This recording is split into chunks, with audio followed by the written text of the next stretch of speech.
এই যে ঘটনা ঘটেছে আমার তো মনে একটা পরিকল্পিত ঘটনা। নেতা এসে থানা থেকে যার নামে অভিযোগ আছে তাদেরকে ছাড়িয়ে নিয়ে চলে যাচ্ছে। আমরা কোন রাজ্যে বসবাস করছি?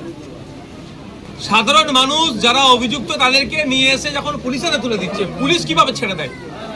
এখন তো দরকার যা থানার কনসার্ন অফিসার ছিলেন, যে ছেড়েছেন তার বিরুদ্ধে ব্যবস্থা গ্রহণ করা। পাড়াইপুরে যে ঘটনা ঘটেছে অত্যন্ত নিন্দাজনক ঘটনা।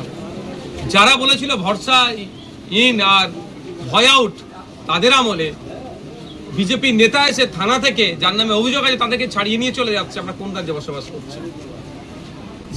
সেই কোনো না কোনো জায়গায় ঘুরে ফিরে এসে রেপ হয়ে গেলে বলতো লাভ অ্যাফেয়ার আছে, খদ্দের ধরছে, সেই জায়গায় কি আসছে? শরীর থাকলে যেমন একটু ব্যথা জট্টর আছে, একটু ওই ধরনের হচ্ছে, এইগুলো কি ঘুরিয়ে ফিরে আসছে? এখন দেখার বিষয়, বিজেপির কাছে একটা বড় চ্যালেঞ্জ। শুভেন্দু অধিকারী মহাশয় রাজ্যের মুখ্যমন্ত্রীর কাছে একটা বড় চ্যালেঞ্জ, এটা একদিন কিভাবে গ্রহণ করছে।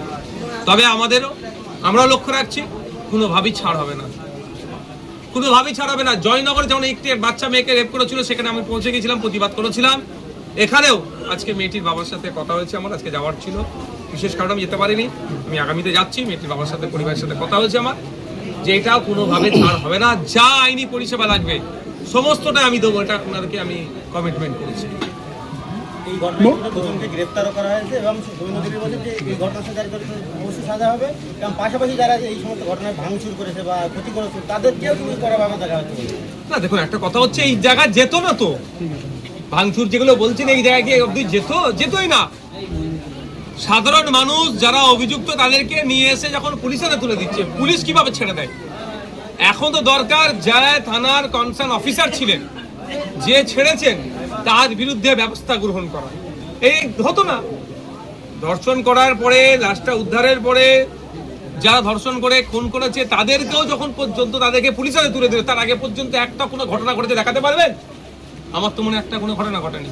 মানুষ কখন ক্ষোভ আসলো, মানুষ কখন এই ধরনের জমায়েত শুরু করলো?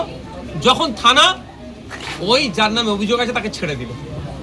এই যে ঘটনা ঘটেছে আমার তো মনে একটা পরিকল্পিত ঘটনা, যে ধর্ষণ করার পরেও যখন একটা 11-12 বছরের বাচ্চাকে মানে হত্যা করে তাকে যখন হত্যা করা হলো, যখন মানুষ ঠান্ডা মাথায় আছে, তারপরেও যেটা রিয়াক্ট করা দরকার সেই নয়, স্বাভাবিকভাবে যখন এরা ডিল করছে, তাহলে তার প্ল্যান সাকসেস হচ্ছে না।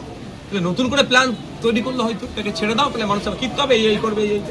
তবে আমরাও আছি, আইন বিচার ব্যবস্থা আছে, অন্যায়ভাবে যদি কারোর সাথে কিছু হয় আইনি লড়াই হবে। মুখ্যমন্ত্রী